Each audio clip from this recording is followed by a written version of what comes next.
What's going on, guys? In today's video we are checking out iOS 18, but this time we're going over 150 incredible features that we got given for upcoming iOS 18. Now, as time makes this video, we currently are using the developer beta, but sometime next month the public beta will be available, as well as the full release will be released sometime during the fall of this year, possibly around the iPhone 16 lineup release launch. So compatible devices, so long as you have an iPhone XS or newer, you're good. Your device is compatible for this new upcoming update, including the iPhone XR as well as the second generation iPhone SE. So with that said, let's go ahead and look at these new features that we got given, because one of them is actually really incredible, and that is the ability to record while playing audio. You'll find this new setting in the settings section of your iPhone. Right now I have my app icons in this new tint theme, which I'll go over more in a little bit. But let's backtrack real quick and scroll all the way down to the camera section right here. And then when you tap record sound, by having allow audio playback enabled, if you read the descriptions, it will allow audio playback will not be paused while recording. And I've used it already quite a few times, and it's buggy because we are in the developer stage, so it works 50% of the time. But once after a couple patches, new updates has come out, I'm sure this will work extremely well, especially while recording, while this is connected to CarPlay. So, addressing the elephant in the room, in case you missed my previous video, this is the new customization abilities we have. So by simply long holding on the menu, this will enter your device in wiggle mode.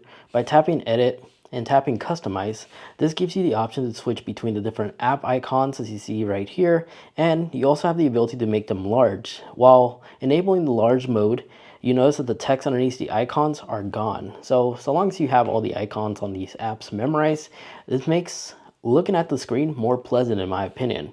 But if we go back into wiggle mode, oops, didn't mean to do that. Go into wiggle mode, customize, and for this purpose of this video, I'm going to keep it in light mode so it's easy to view on camera, and switch back to our traditional size.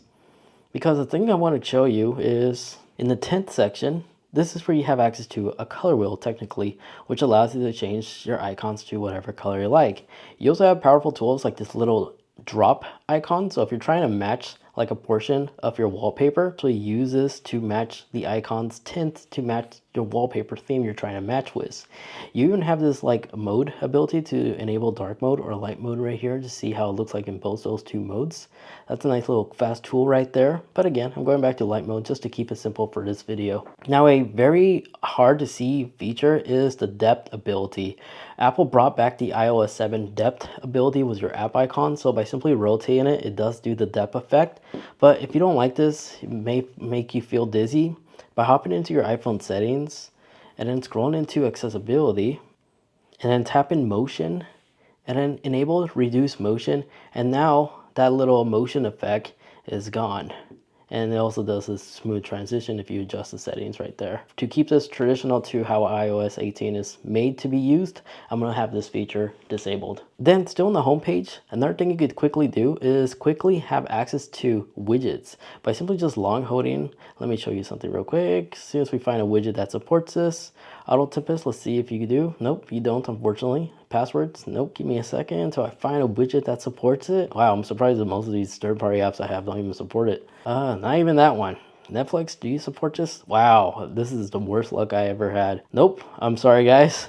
Sorry for the extra delay. See this row over here? This allows you to quickly create widgets of some of these existing apps you have right here on the spot without having to actually go into the menu and select the different sizes that they have available. And you can also reverse back to its normal app form. But another thing here is if we go into wiggle mode, you could align or move apps around and leave like big gaps to your own personal preference without having to automatically fill up the next row. And then by long holding, you'll see this new require Face ID option right here. By enabling this and requiring a Face ID, this is how you will lock your apps, and using Face ID to confirm that's you're the user. Now when we launch this app, it will require Face ID to have access to it. So if we do Auto Tempest as an example for third-party apps, it'll give us the option to hide the app and require Face ID, or keep the app in the home page of our iPhone, but it will require Face ID for you to have access to it. And if we tap hide and request, use Face ID to verify that's me, hide the app. If you go all the way to the right section, and scroll down, you'll see a hidden album and tap on it to unlock. And here's where you can find your hidden apps you created. And if you search over here, they're not going to pop up at all as well in the spotlight search. Then if you have any games on your iPhone, it will automatically set your device in game mode, which will optimize game performance and slow down background apps, so it's all focused on your game to load faster and such. And if you like to disable it, once the icon pops up on your screen, you can tap on it, it'll turn off while you can still game in normal iPhone mode. So locking the lock screen, if we lock this and we long hold to customize our watch face, my bad, not watch face, I meant to say wallpapers, you can tap customize. This is one of the new theme wallpapers that we were given, but by tapping on the clock, you also have this new color you can select from, which has like this rainbow effect. In addition to that, the globe icon over here for your time, you can switch between different formats, as there's a bunch of different formats around the world you can locate here, like Arabic, but no fonts over here you can select from. And then if we tap exit, here you can find the ability to swap these little lock page shortcuts, and these shortcuts are the same shortcuts that's found on Control Center as well. So if you like it to launch a new calculator, you can do that, or you can leave it blank, as well as switch between dark mode or light mode for the lock page, or disable the depth effects I was showing you earlier. But for your lock page, you could also change that there, and you'll find your widget control over there like we always have. But when you leave one blank, as an example, it gives you a cleaner layout as there's nothing in the way. So it doesn't give you like a blank circle or anything like that, which I definitely prefer. Now, unlocking our device, of course, we should be familiar that Control Center is new this time for the iPhone. So if we bring down Control Center, you have your favorites over here, your home, music, and your HomeKit accessories. And by long holding, you could quickly jump between one another. And if you like to customize it to your own personal ones, by long holding, you will enter wiggle mode, create new ones, new pages to your own personal preference. And of course, you could move this little section right here to make Control Center shortcuts bigger or smaller. But if you like to move one from one to another, you could long hold one shortcut like this. It just disappeared on me. You could long hold one shortcut like this. You could long hold one like this, and then just quickly do this to jump between one to the other if you're trying to quickly move one from one page to the other. Now, another new feature that can be found in Control Center is if you launch your FaceTime app as an example, and then we quickly hop back out of it and we go in Control Center and you tap on the notification tab, there's now this new setting which allows you to quickly adjust your FaceTime settings in the Control Center. I'm sure this is a work in progress since we are in a beta. I'm sure Apple will find better ways to integrate this because these are the same settings you could adjust in the FaceTime app. Then if you use the background app, which is this icon right here, if you long hold, you'll find that Apple added three new extra ones, Fire, Night, and Stream. And then we also got given the new car motion. So when you're in a vehicle, if you're somebody who has motion sickness, you could enable this where it'll have little dots playing in the background of your apps, and it's said to help you in motion sickness. So if you're like on a cruise in a car and you're just prone to motion sickness, definitely an interesting setting to enable to help you with your motion sickness.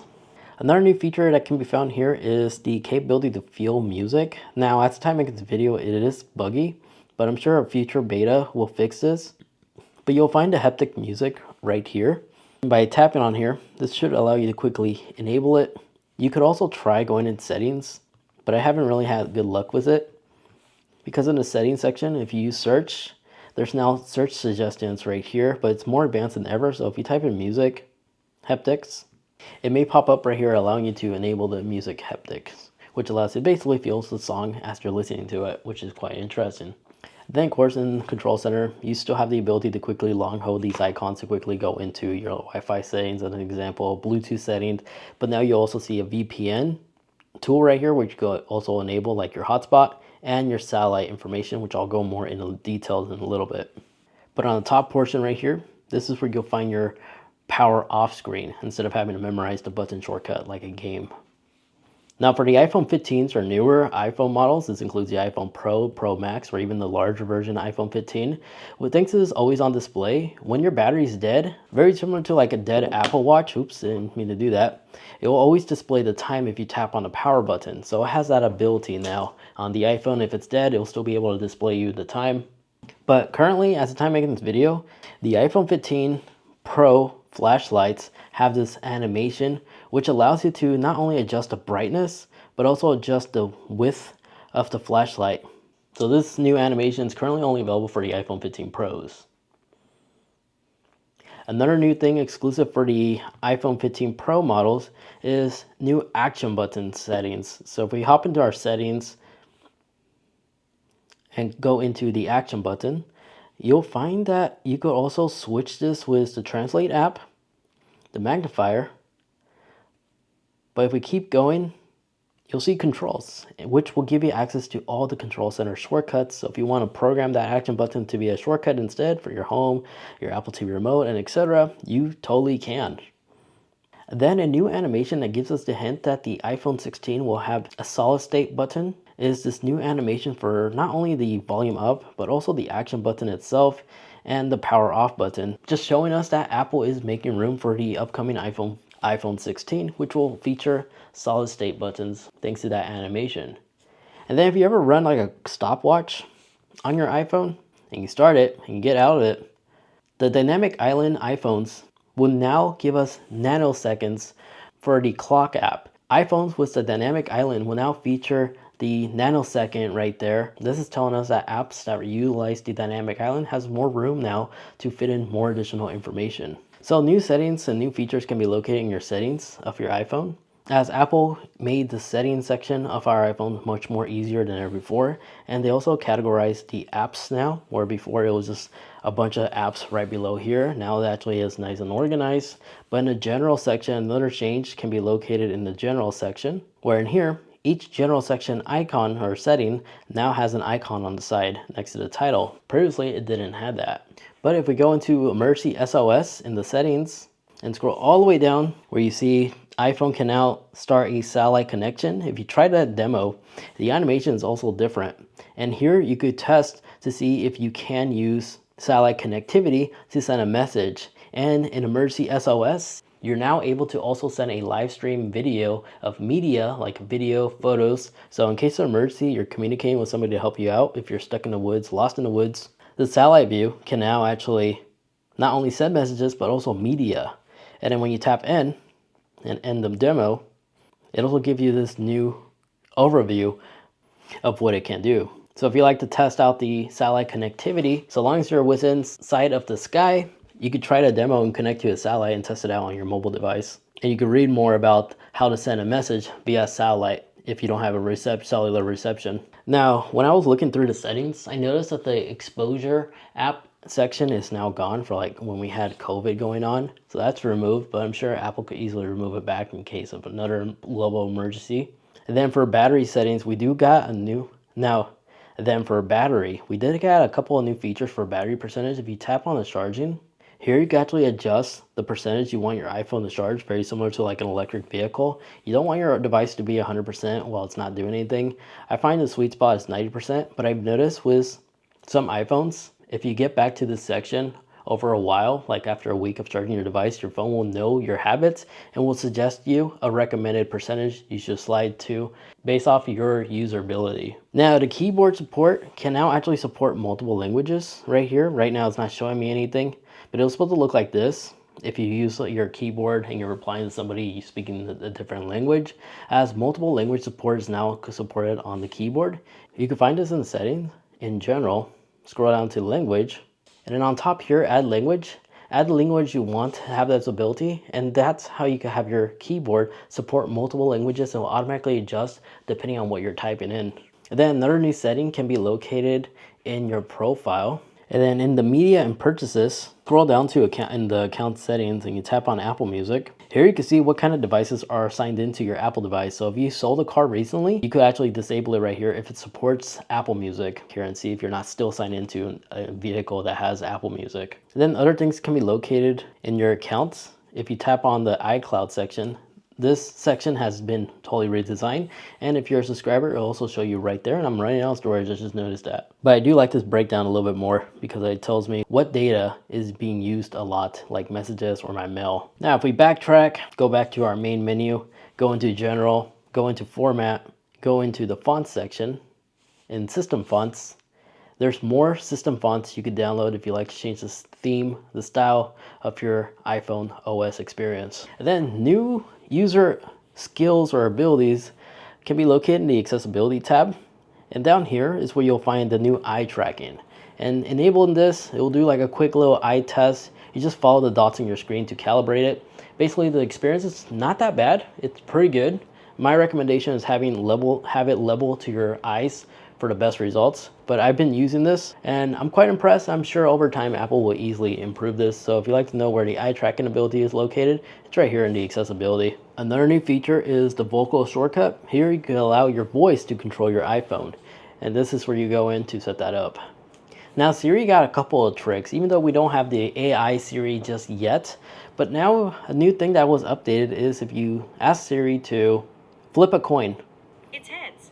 Notice how you can flip again. It's tails this time. Tails. Now you can actually continue flipping it without having to verbally request Siri to flip again. And then if you use Siri to create a reminder, remind me at 5 o'clock to go to the gym. Okay, I added it. If it gets something wrong, now you have the freedom to actually tap on it and edit that reminder.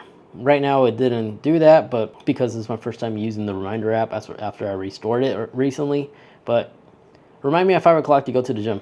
Okay, I added it. There we go. Now I could go back and actually edit this or delete it if I want to change my mind. Now HomeKit actually got a new widget as well. So still in the home menu, something I almost forgot to mention, can be located in the HomeKit section for Apple Home right here.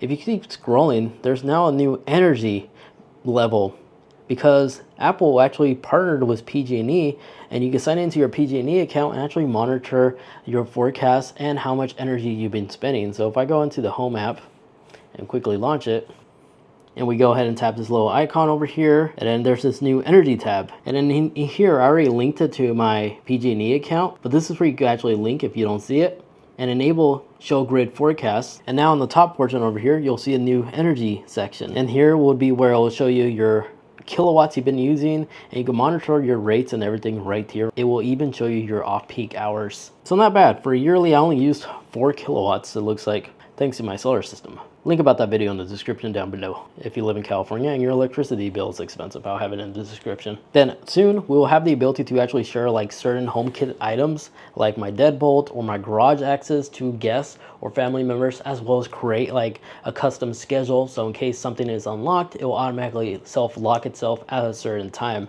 Soon we'll have that ability in HomeKit. Now, the photo app. There's a lot of things that got changed in the photo app. By launching it, everything has been totally redesigned. So to keep things simple, because I could spend like a lot of time here, if you scroll all the way to the very bottom, a new thing they added is wallpaper suggestions, and you have the ability to customize it. Another thing that's changed here is by tapping on your profile, this is where you can now enable your hidden album or disable it instead of having to go into the settings, and you can share your library right here with other individuals. Then other new things here can be found whenever you're cropping an image. When you hit crop, there's now this new lock ratio ability where this will remain in a nice ratio lock, or you can unlock it to like adjust the size.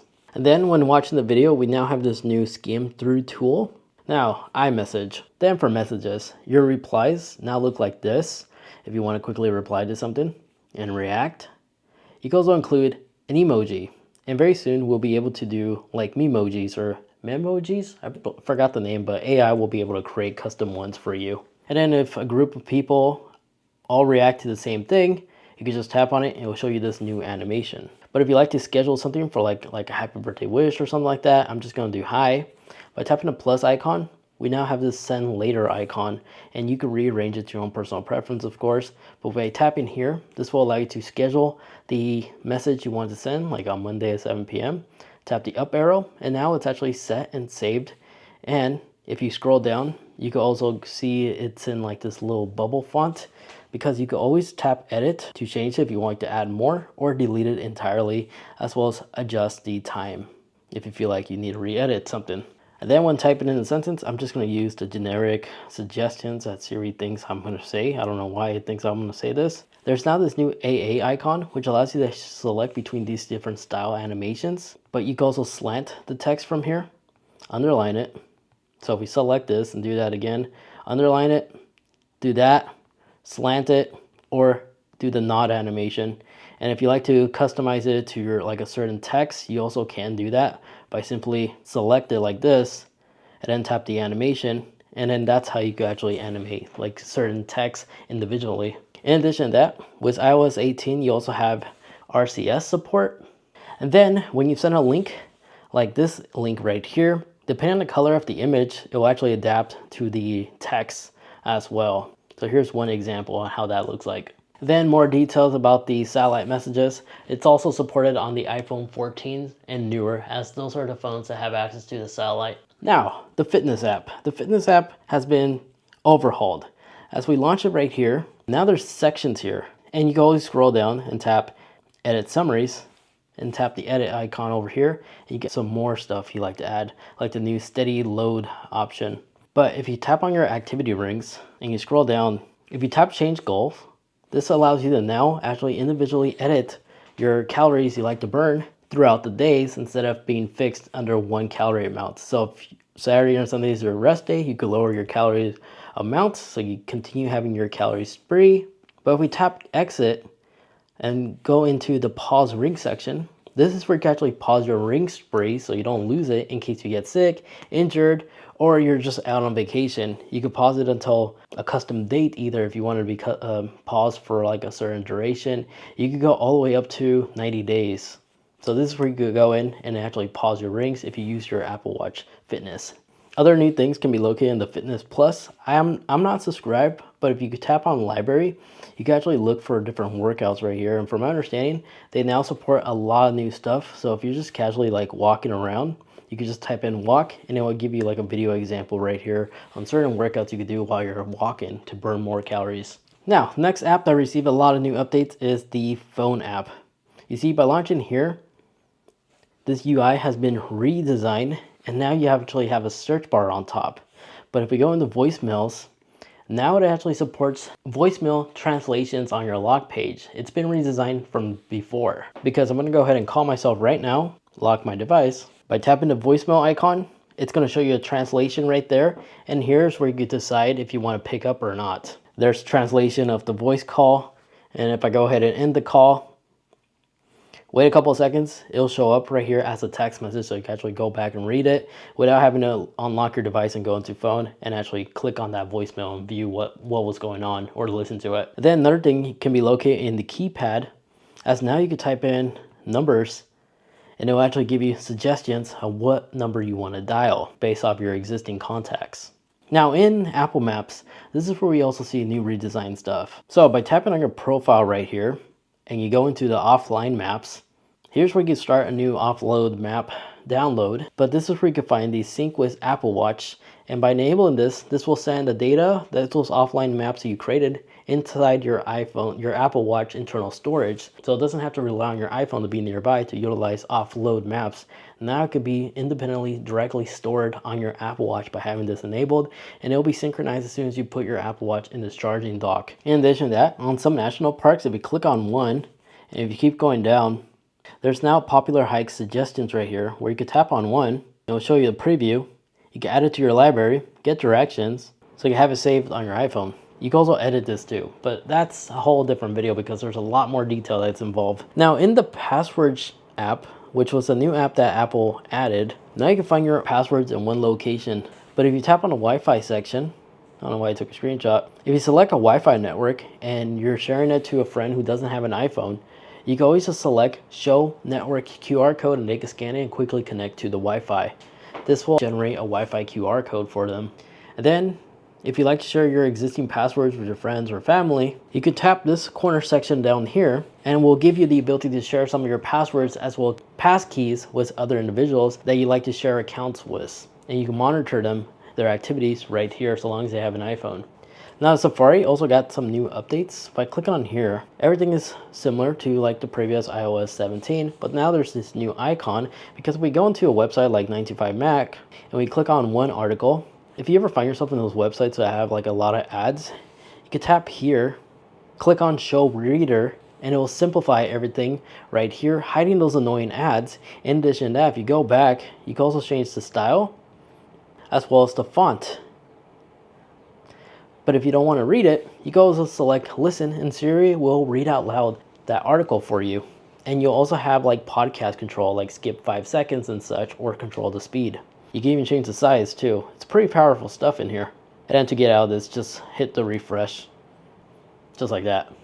But new things can also be located here by going into this multitask tab menu, because now there's this new animation whenever you clean up an app. And this is also redesigned too, because the private and the tabs, they're different themed than before. To show you what I mean, this is how it used to look like.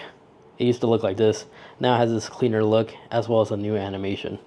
And then if you use like other third-party apps for your password management, if you go into settings and then you select the web browser of choice that you like using, I like using Safari, but you can also find this in the Google Chrome if that's a web browser you personally like using, but we're selecting Safari. If you go down to the autofill section, if you have another password manager app, you'll find it here. You can enable it so it actually will autofill your passwords with that third-party app as well as your iPhone iOS password app manager.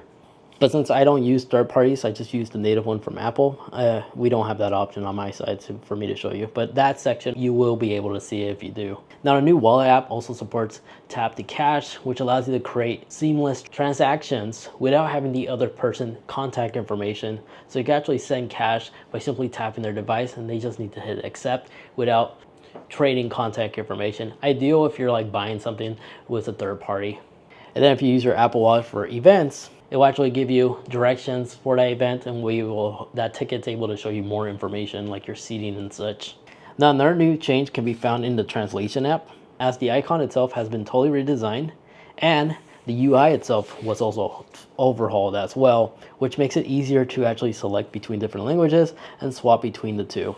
And then in the note app, if you create a new note, you tap the paperclip icon, you now have support for voice logs. So if you like to create a quick log like this, you can actually record and it will actually create the translate right there. And you can go back and view it as well as copy and paste it if you want to move it directly to your notes, just like so. And then the AA icon over here, you have more colors to choose from. Now you actually have purple as well as mint, which makes highlighting subjects super easy. And now the calendar app also got a new ability too, because the calendar app has a new UI, but now features the ability to zoom in and zoom out. And then you also have additional views you can select from right here as well if you don't want to use the zoom in or zoom out function. And then if you have reminders, your reminders will also be located here now in the calendar app. And then as for the health app, you also have the freedom now to actually pin the things you like to pin. As now you have the ability to tap edit, and you can pin the data that you like to actually see on top. Shout out to HotshotTek. I'll watch your video later, dude. Now, out of there, the calculator app received a massive overhaul, because now this is how the new UI look like. And if you enter an equation, now you have the ability to go back and erase it, because now we have a back delete tool right here instead of previously you had to do a wipe. But the calculator app can now actually do currency conversions as well, because by tapping the calculator icon down here, enable conversion, here you can actually enable the different conversions that you like. So if you want to convert like $500 to euros, you can, or you can select between the many different other currencies you can select from. Even does energy as well, which is quite interesting. They just added a lot of amazing tools here for the calculator app, and you can easily swap between the two as well on the go. Amazing stuff for the native calculator app, I'm not gonna lie. Then in the markup, math notes can be located in math notes. And here, by tapping here like a note app, and you select the markup, and if I go ahead and write like a simple equation, it'll answer it right there, and will also give me, hopefully the camera can pick that up, but it also did it in my handwriting style, which is quite interesting. But if we go back here, you can actually see your previously made notes right here on your iPhone. So you can actually go back to your old math notes you had, and you can also swipe to delete it as well. And then if you go into Apple Music, if you're subscribed to it, you may notice that the UI has been enhanced as there's more features than ever before. But out of here, A new powerful tool is AirTag detection. If you have like unwanted AirTag tracking you, the message is now different. It gives you a little more information than ever before. And then allegedly your iPhone will give you a notification if you plug it into a 5-watt power adapter like this, letting you know that it's going to charge at a slower rate. Your iPhone detects that it's using one of these slower ones. And if you have your hands on 2nd generation AirPod Pros, pretty soon, these will be able to support nod detection, where you could just nod your head yes or no whenever Siri verbally requests. If you like to reply to a message or answer a phone call, you could just nod your head instead of verbally saying no out loud as an example. And just like that, those are all the cool new features of iOS 18. Again, if you missed it, in the description down below, I do have timestamps categorized between different sections, so feel free to go back and peruse in case you missed something while you were doing laundry and listening to this video. Yeah, I know some of you guys do that. Now, if you'd like to watch more, I highly recommend checking out this video over here where I go through the new integrations that Apple added for iOS 18, but for Apple CarPlay, because they added a lot of cool, amazing ones that I'm actually using day to day now, which is kind of cool. So definitely do check out that video over there so you're up to date on everything new on iOS 18 CarPlay. Thank you so much for watching.